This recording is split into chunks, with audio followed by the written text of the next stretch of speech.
Buon pomeriggio telespettatori di Antenna 3, ritorniamo in diretta per darvi conto di un'altra giornata contrassegnata da diversi eventi politici, istituzionali di cronaca. Nel Trevigiano si parla della rivolta scoppiata alla caserma Serena. Questa mattina vi abbiamo dato un resoconto in tempo reale di quello che è successo, una rivolta, la seconda dei migranti. Questa mattina hanno sequestrato anche degli operatori, sono dovuti intervenire polizia, carabinieri, vigili del fuoco. La situazione è rientrata nella normalità solo nella tarda mattinata e c'è voluta molta pazienza per convincere i più duri nel desistere appunto dalla protesta. Caserma che è popolata da 330 richiedenti asilo e che è piombata nel caos dopo l'individuazione di 2 casi di positività al coronavirus, uno ieri, l'altro questa mattina. Da qui la seconda ondata di protesta, ma ne parleremo nel corso dei nostri telegiornali a partire dalle 18:30. Questo è il fatto di cronaca della giornata, ma c'è poi tutto il dibattito che ruota attorno al nuovo DPCM che è stato presentato ieri sera dal Premier Conte e che già è stato pubblicato in Gazzetta Ufficiale. Una nuova ondata di aperture, c'è stato uno slittamento per i locali notturni, per le discoteche al 14 di luglio.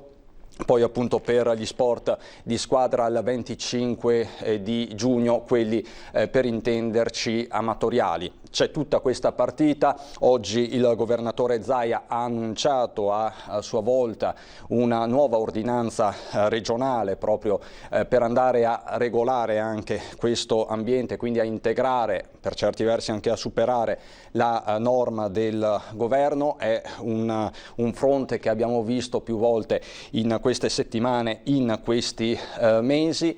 Tanti i temi, dicevamo, domani iniziano gli stati generali dell'economia voluti dal Premier Conte, ma io partirei, visto il nostro ospite, da un'altra notizia, una notizia positiva, perché ci sono anche le notizie positive. Oggi si è tenuta una riunione al Ministero delle Infrastrutture dove si è parlato di Milano Cortina 2026, perché il Covid-19 non spegne il sogno olimpico. Ci sono opere in ballo, opere infrastrutturali per 1 miliardo di euro. Partirei proprio da qui con il nostro primo ospite della diretta straordinaria, il Ministro Federico D'Incà. Buon pomeriggio, Ministro. Buon pomeriggio a voi, grazie per l'invito. Ecco, Ministro, partiamo proprio da qui, partiamo dal tavolo delle infrastrutture che si è svolto oggi al MIT. So che lei lo aveva tra l'altro preannunciato ieri. Com'è andata? Hai detto bene, il Covid-19 non spegne la fiaccola olimpica e come governo avevamo messo a disposizione 1 miliardo di euro per le opere infrastrutturali con la legge di bilancio del 2020. Ebbene, queste opere oggi iniziano a prendere forma dopo questo tavolo fatto al Ministero dello Trasporto, dei Trasporti, e nei quali vi sono 300 milioni di euro, diciamo, per il bellunese, e finalmente potremo avere quelle opere che mancano dal territorio da fin troppi anni. Parlo della circonvallazione di Longarone, parlo della circonvallazione di Cortina d'Ampezzo e poi anche di terminare la circonvallazione di Agordo. Quindi sono opere che vengono aspettate, sono attese dal territorio ormai da molti anni, finalmente prendono forma. In particolare la circonvallazione di Longarone è quella più sentita dal corso del tempo per i tanti turisti che scendono dalle Dolomiti bellunesi e che ritornano verso la pianura padana. Quindi avremo degli investimenti che non sono soltanto destinati ad opere che riguardano le Olimpiadi, ma a cose che rimarranno sul territorio per gli anni a venire. Quindi siamo particolarmente contenti oggi. Oltre a questo vi sono anche dei finanziamenti importanti per l'ammodernamento delle stazioni ferroviarie del Bellunese. Quindi credo che sia veramente un'ottima giornata per tutti i veneti. È un punto di partenza, questo Ministro, importantissimo. Diciamo che le risorse sono adesso sul tavolo, c'è comunque già un primo elenco di opere, lei ce lo ha enunciato, e il fattore tempo però è decisivo, sarà decisivo. Beh, intanto diciamo che già vi erano sul territorio oltre 300 milioni di euro per altre opere legate ai mondiali 2021 e anche ammodernamento della rete ferroviaria e poi stradale del Bellunese. Quindi sono opere importantissime, bisogna metterle a terra, hai detto bene. Il grande problema del nostro Paese è che anche quando la politica decide di poter mettere in campo risorse importanti come in questi casi, si fa fatica a vedere le opere in poco tempo. Io prendo ad esempio le varianti per i mondiali 2021, i soldi messi a disposizione nel 2016 e ancora oggi dobbiamo, avere il primo colpo di pala, anche se dal prossimo anno finalmente i cantieri potranno partire e questa è un'ottima notizia. Bene, abbiamo intenzione come governo di portare in conversione ai rami del Parlamento un decreto, il decreto semplificazione, che ci auspichiamo, con l'aiuto di tecnici del lavoro fatto fino ad oggi, finalmente riuscirà a semplificare questo Paese, a far sì che la burocrazia diventi amica del cittadino e non nemica, e che possiamo finalmente vedere i soldi messi a disposizione per le opere diventare realtà non in tempi biblici di 10 anni, 15 anni, ma in tempi che sono ragionevoli e sono ragionevoli per il cittadino anche all'interno di un fattore temporale che necessita di opere fatte in maniera senza costi aggiuntivi, senza corruzione, questo è il minimo, ma soprattutto che avvenga in tempi per cui un cittadino, oltre a ragionare e a parlarne sui giornali, le possa vedere all'opera in tempi brevi. Anche perché, lei giustamente lo diceva prima, delle Olimpiadi 2026 ci sono i campionati mondiali di sci alpino che probabilmente slitteranno al 2022, lo deciderà la Federazione Internazionale dello Sci il 1° di luglio, ma diciamo che la proposta italiana è quella di prendersi un anno anche per evitare quella seconda ondata di cui tanto si parla, la seconda ondata di coronavirus, che potrebbe in qualche modo sparigliare le carte in tavola anche ai campionati mondiali. Quindi, volendo, c'è anche un po' di tempo. Che però ancora non è detto. Aspettiamo di poter comprendere da qua il 1° luglio esattamente se li sposteremo al 2022, anno in cui vi sono già delle Olimpiadi invernali, o se invece li manterremo al 2021. Direi che ancora non è finita la partita per i mondiali 2021, però saranno i prossimi giorni decisivi anche potendo comprendere esattamente l'andamento dell'epidemia nel nostro Paese. Perché siamo tutti quanti appesi a questi dati e anche il governo si sta muovendo proprio sulla base di queste evidenze scientifiche. Ormai la parola prudenza è un po' la parola d'ordine, o no, Ministro?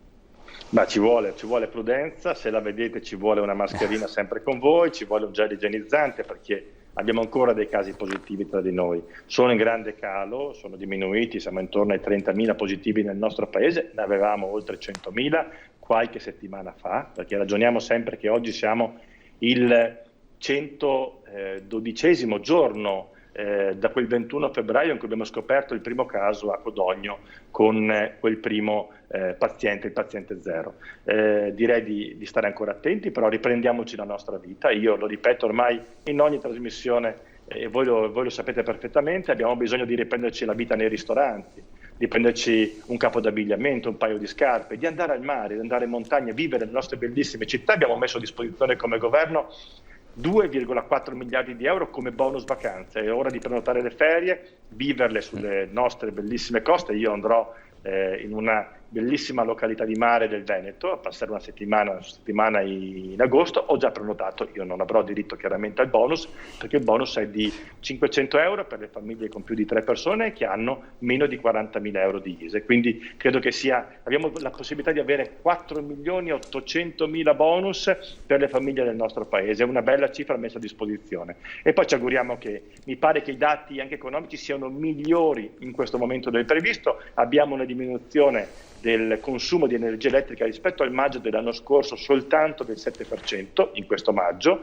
la grande distribuzione ha fatto un più 4% rispetto all'anno scorso, la vendita delle auto a maggio raggiunge le 100.000 unità vendute rispetto alle 145.000 del 2019, però sono dati in crescita. Quindi lei, Ministro, sta guardando un po' al bicchiere mezzo pieno ed è giusto che sia così da parte di un rappresentante del governo. Dobbiamo avere fiducia.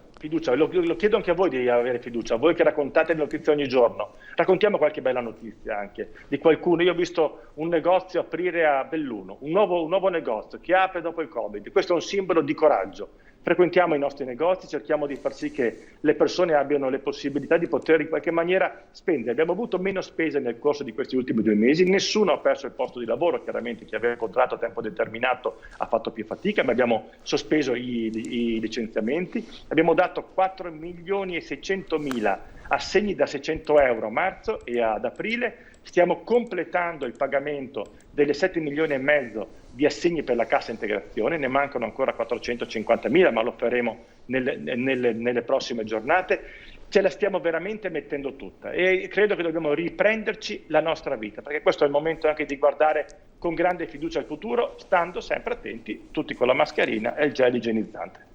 Questo sempre, e lo raccomandiamo anche noi praticamente a ogni trasmissione, a ogni diretta. Senta Ministro, ieri sera, lo abbiamo detto anche poco fa, c'è stato questo nuovo DPCM, è stato annunciato, firmato e pubblicato praticamente in contemporanea.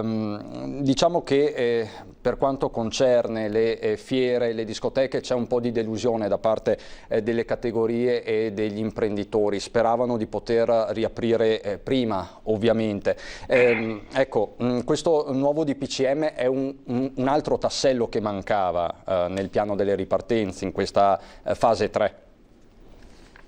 Sì, c'è un nuovo DPCM, siamo passati come da programma prima alla Camera e al Senato per condividerlo con i parlamentari in maniera tale che i gruppi politici potessero esprimere una propria risoluzione e poi all'interno vi sono delle norme che posso comprendere, a qualcuno non possono piacere, però noi costruiamo questi DPCM seguendo le indicazioni del Comitato Scientifico che quanto poco, insomma, credo abbia fatto bene in questi 3 mesi e passa.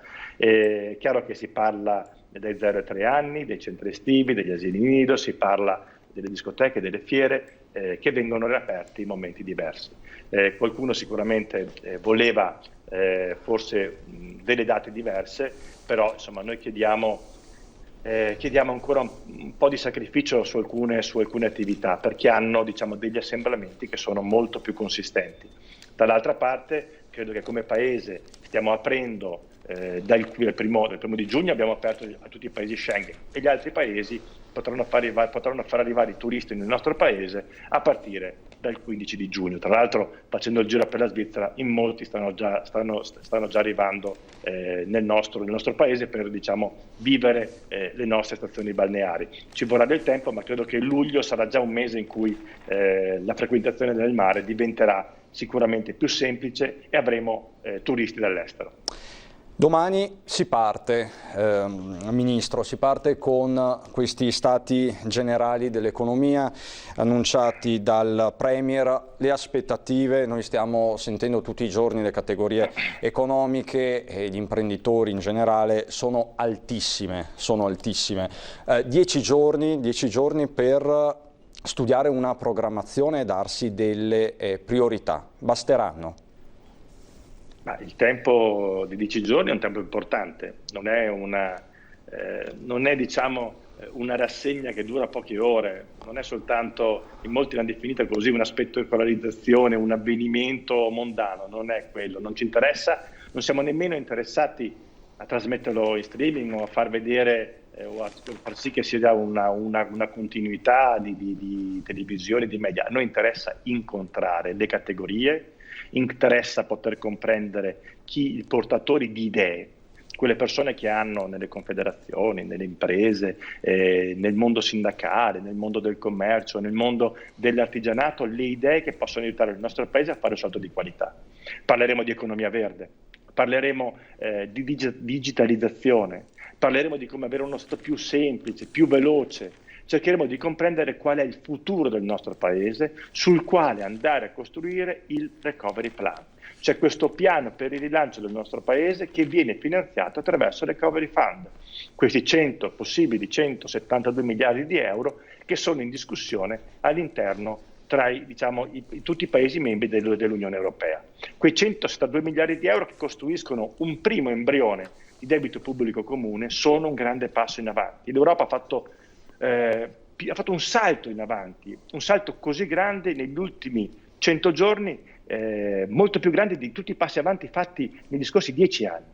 E questo va evidenziato ogni volta. Stiamo finalmente riuscendo in una crisi difficile come quella del coronavirus, finalmente a fare un salto di qualità come Europa, come mercato comune europeo, perché alla fin dei conti abbiamo scoperto che le grandi aziende tedesche non si salvano se non hanno le aziende del nostro paese, per quanto riguarda le auto, per quanto riguarda la meccanica di precisione, è tutto collegato insieme, quindi l'Europa deve rispondere con grandissima forza. Mi fa piacere tra l'altro un dato molto interessante: noi siamo il nostro paese, che attraverso il decreto liquidità, attraverso il decreto Cura Italia, attraverso il decreto rilancio, ha dato maggiori liquidità alle proprie aziende. Siamo davanti a tutti. Noi fino ad oggi abbiamo dato 29 miliardi di euro di liquidità, abbiamo messo in moratoria 260 miliardi di euro di affitti, abbiamo bloccato gli affitti, abbiamo dato la cassa integrazione chiaramente. All'interno di quei 29 miliardi vi sono 580 mila prestiti garantiti da parte dello Stato, vi sono 522 mila prestiti sotto i 30 mila euro con scadenza 10 anni di persone che hanno piccole attività, che hanno fatto una richiesta per poterne venire fuori. Sono partiti un po' lenti ma stanno crescendo moltissimo in questo momento. Tra l'altro è di ieri che l'OVS, un'azienda che ha sede legale in Veneto, come voi sapete, ha potuto accedere ad un prestito da 100 milioni di euro garantiti da parte dello Stato, ma poi ci sono aziende anche del mio bellunese come la Fedon che fa Stucci, do questi nomi per dare indicazione magari un po' più vicina. Le aziende ci sono, la liquidità c'è, è un grande passo in avanti. Che hanno attivato appunto i fondi del SACE, ma poi appunto ci sono anche altri strumenti messi in campo. Senta Ministro, appunto l'obiettivo ultimo è arrivare con delle priorità anche al 19 di giugno, quando torneranno a riunirsi i vertici dell'Europa, i presidenti del Consiglio, i vari premier. Per il 19 ci sarà questa lista italiana delle priorità? Io credo che il 19 la settimana prossima, e stiamo terminando ancora gli stati generali a Villa Pamphili. Il 19 sarà secondo me ancora un momento di grande discussione, non è un vero Consiglio europeo, attenzione, è un momento di discussione che porterà poi il momento successivo a luglio in cui vi sarà il voto e la decisione finale. Però è un momento in cui bisogna battere i pugni sul tavolo, in cui nelle discussioni aperte con i cosiddetti paesi frugali, con l'Austria, con la Danimarca, con l'Olanda, occorrerà battere forti i pugni sul tavolo e dire attenzione, qui non si salva nessun frugale da solo, e il frugale viene confuso un po' con un tirchio anche. Quindi l'avaro non può mettere in difficoltà gli altri paesi e noi siamo in questo momento un'economia, la terza economia dell'Europa, la seconda economia per esportazione, abbiamo capacità e aziende e tra l'altro probabilmente abbiamo fatto nel primo trimestre anche meglio di paesi come la Francia che sono in maggiore difficoltà del nostro.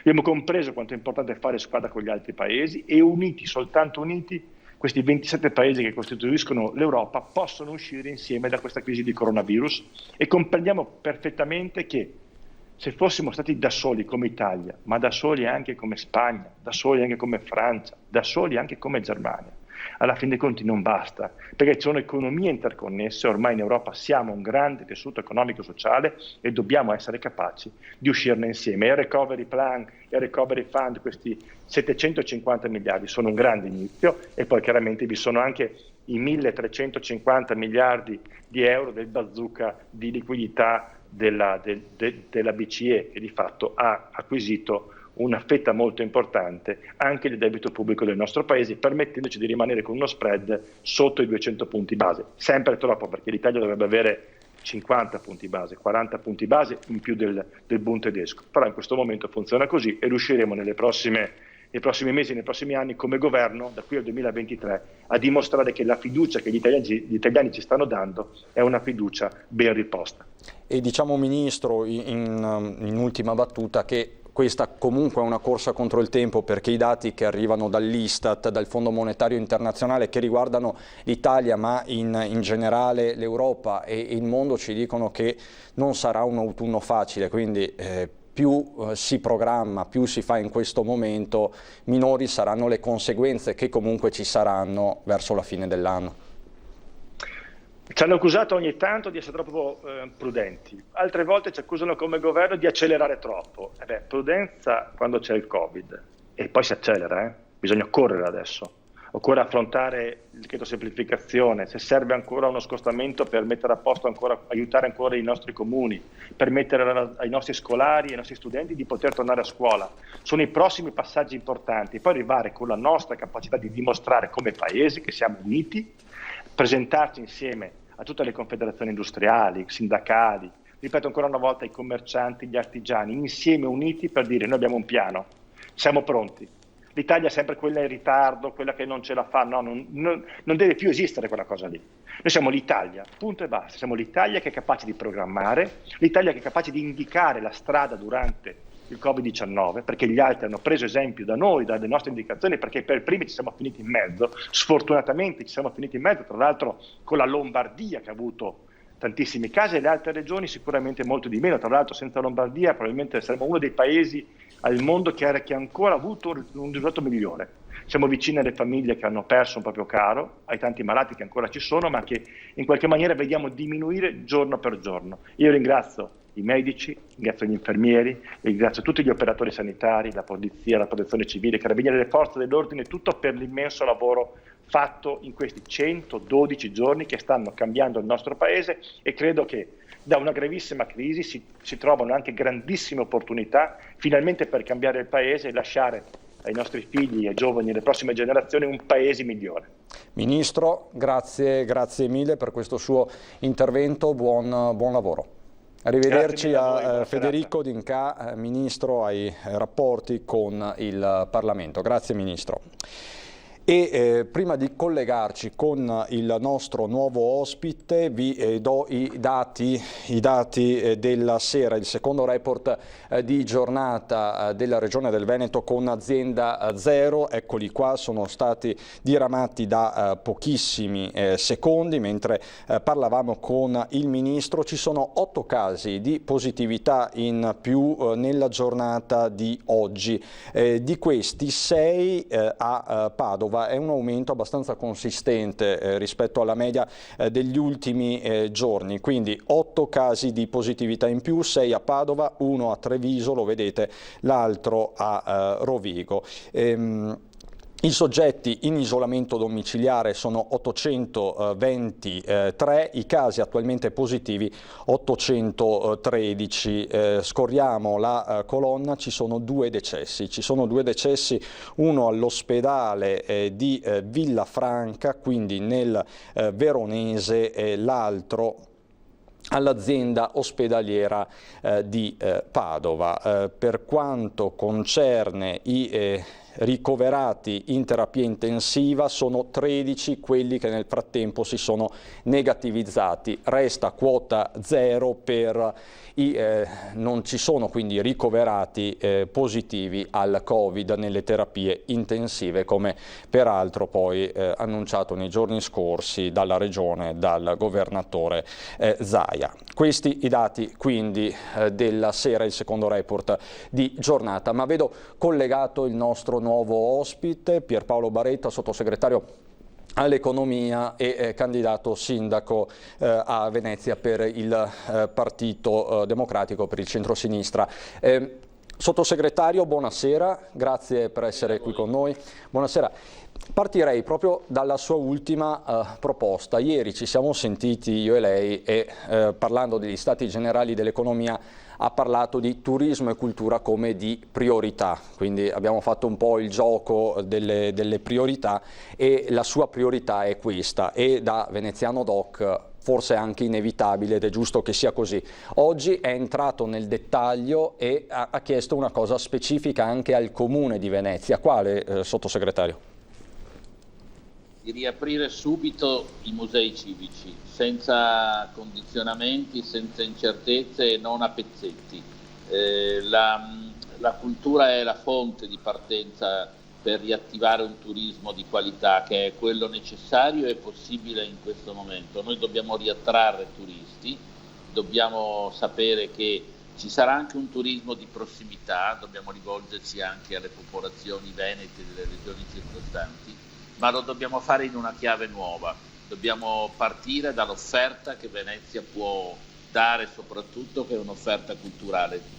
Se si riaprono tutte le attività, si riaprirà anche il casinò il giorno 15, perché questo abbiamo definito ieri come governo, è francamente inconcepibile che non si aprono i musei civici, che possono essere invece la fonte di innesto di questa proposta di un turismo sostenibile e di un turismo di qualità. Va fatto subito, va fatto sapendo che il governo ha messo a disposizione un fondo di 100 milioni deciso nel decreto rilancio proprio per sostenere i musei che erano stati chiusi per necessità e per disposizione governativa, e Venezia deve essere al centro di questa proposta, trainando tutto il Veneto, perché non dimentichiamoci che il Veneto ha molte risorse anche culturali da offrire, con le nostre città d'arte, con le nostre attività culturali diffuse nel territorio, di cui Venezia rappresenta il centro.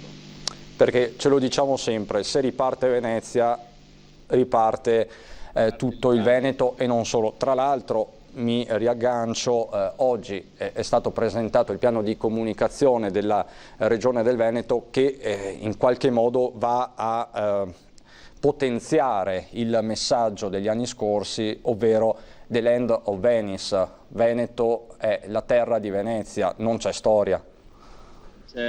Non c'è storia, nel senso che è una storia condivisa, è una storia che riassume, abbiamo questa fortuna, abbiamo questo gioiello storico, abbiamo il dovere civico di conservarlo, migliorarlo e portarlo avanti. Abbiamo, diciamo, alle spalle una eredità che si proietta sul futuro. Oggi appunto la ripartenza di Venezia significa la ripartenza dell'Italia, perché come si è visto in queste settimane, la sua conturbante bellezza, direi, ma non può soddisfarci, perché se è deserta, se è senza la vita dei propri cittadini e del turismo, Venezia, diciamo, non riesce a decollare.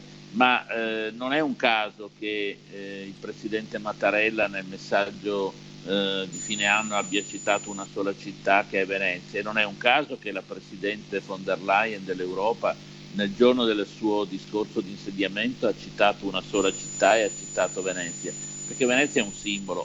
Tra l'altro è anche un simbolo di sostenibilità. Venezia è una città che può essere la capitale della sostenibilità ed è un programma ambizioso ma necessario. Bisogna voltare pagina rispetto al passato.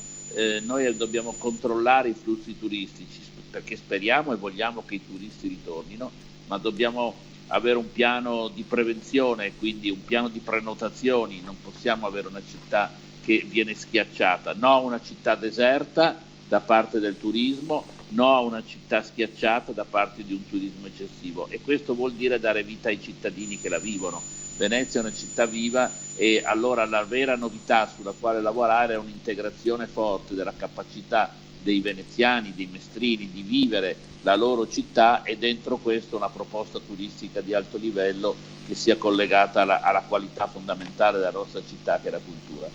Oggi tra l'altro di Venezia e della ripartenza di Venezia abbiamo parlato con il presidente di Confindustria Venezia Rovigo, Marinese, che si aspetta molto dagli stati generali dell'economia che partiranno domani, sottosegretario. Ne abbiamo parlato più volte anche qui, ieri ci ha elencato le sue priorità, ma di ora in ora crescono le attese, le aspettative, crescono in qualche modo anche le richieste al governo. sarete tirati per la giacchetta da chiunque, è inutile dirlo. Poi tra l'altro proprio la convocazione degli Stati Generali ben si presta a dare spazio e voce giustamente a tutti. Ecco, che criterio sarà utilizzato poi per decidere? Perché al governo spetterà fare sintesi. Come la farete questa sintesi? Intanto è giusto dire che è ragionevole che tutti tirino la giacchetta, come diceva lei, perché è un'occasione straordinaria che non possiamo perdere.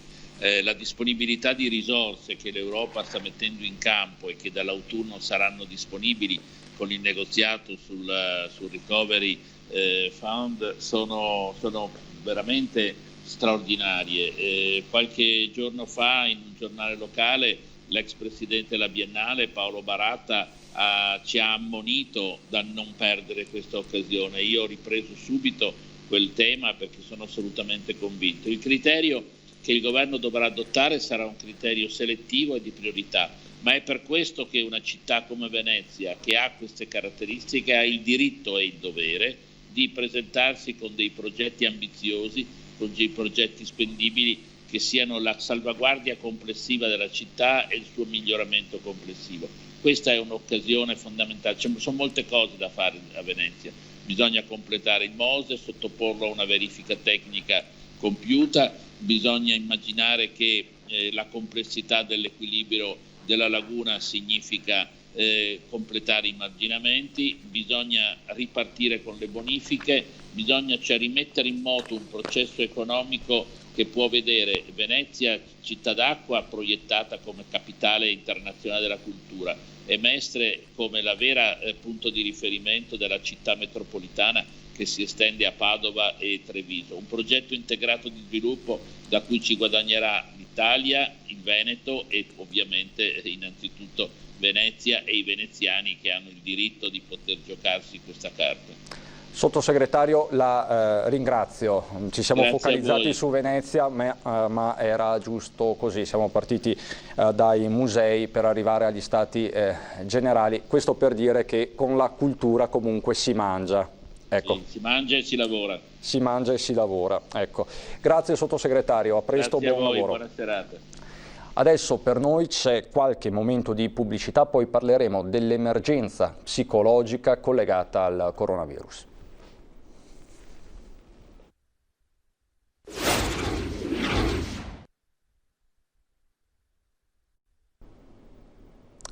Di nuovo in diretta per raccontarvi questa ennesima giornata di emergenza, tanti i fronti, ve lo abbiamo raccontato anche oggi su tutti, la protesta alla caserma Serena di Casier, ma ci ritorneremo nel corso dei nostri telegiornali, i provvedimenti governativi sulla nuova ondata di riaperture, discoteche, sale da gioco, ripartenza degli sport di squadra e quant'altro, l'ordinanza annunciata dal governatore Zaia per la giornata di domani, gli stati generali dell'economia, insomma.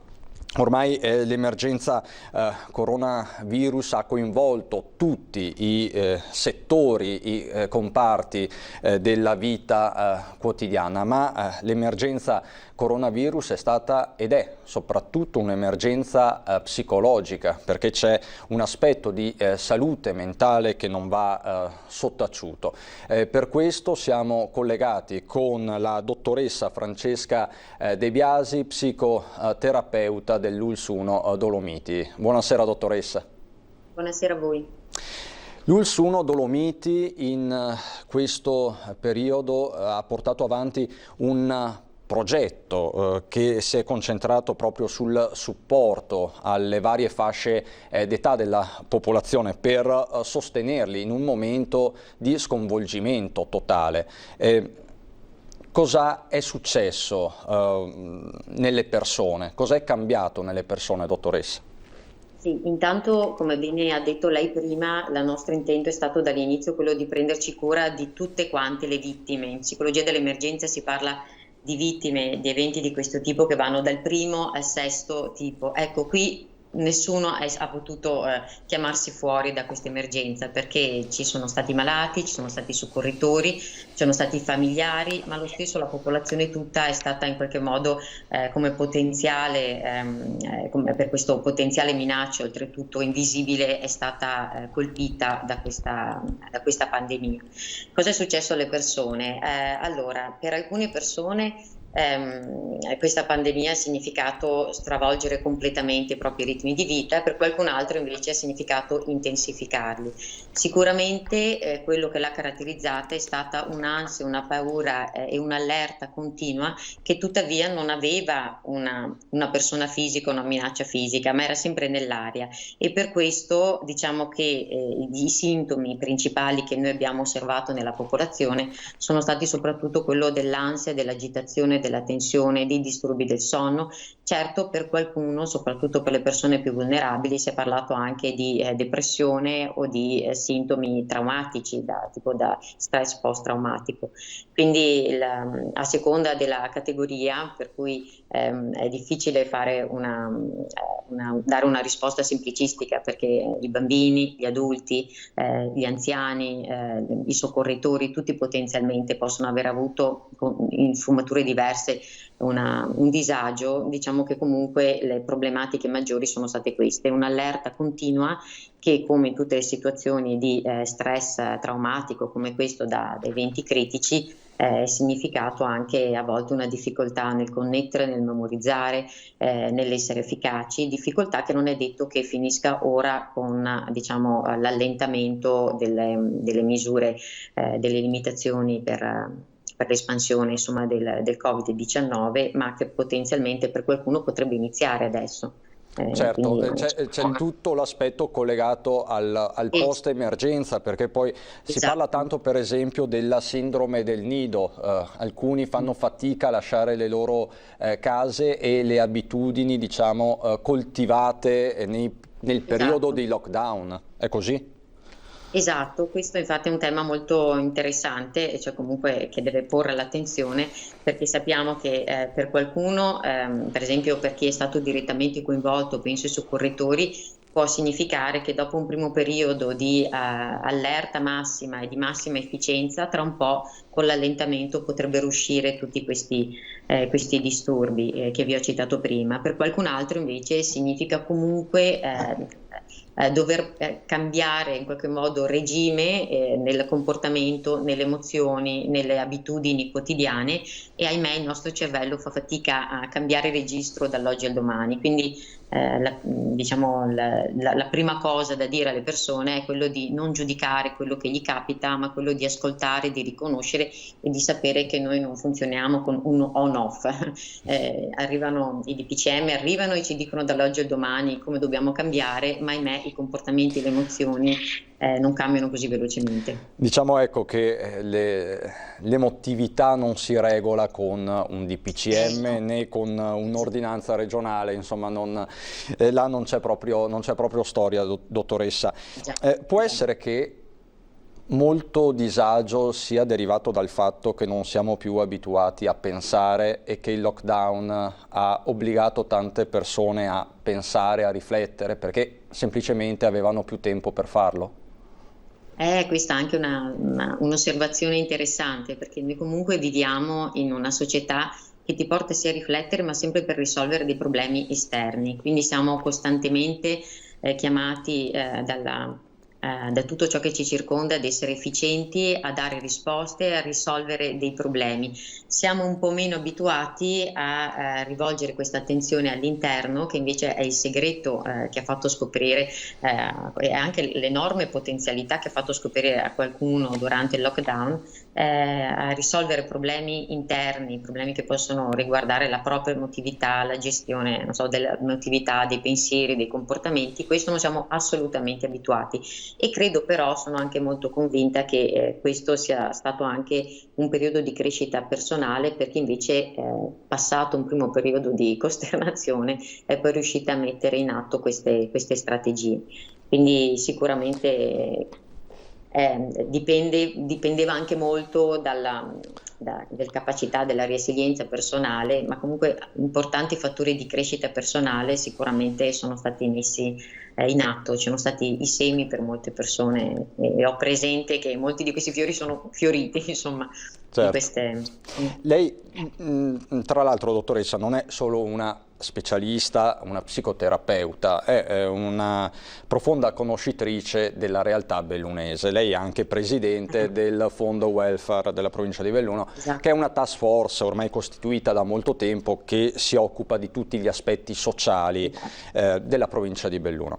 Le chiedo, c'è una specificità bellunese anche in questa emergenza psicologica? Perché comunque parliamo di un territorio decentrato, di un territorio che è costellato di piccole frazioni, di valli, dove comunque c'è già una certa solitudine, soprattutto in alcuni periodi dell'anno. C'è una specificità in questo? Devo dire assolutamente sì, almeno io confrontandomi con i colleghi del Veneto l'ho sicuramente osservata, perché la solitudine che hanno sentito le persone a Padova e per cui erano abituate la sera a prendere lo spritz oppure ad andare comunque a fare la spesa al mercato, a incontrare sempre molte persone, a stare sempre in mezzo a molte persone, non è lo stesso disagio che hanno sentito magari le persone dei piccoli paesini dispersi, ecco, nelle nostre montagne.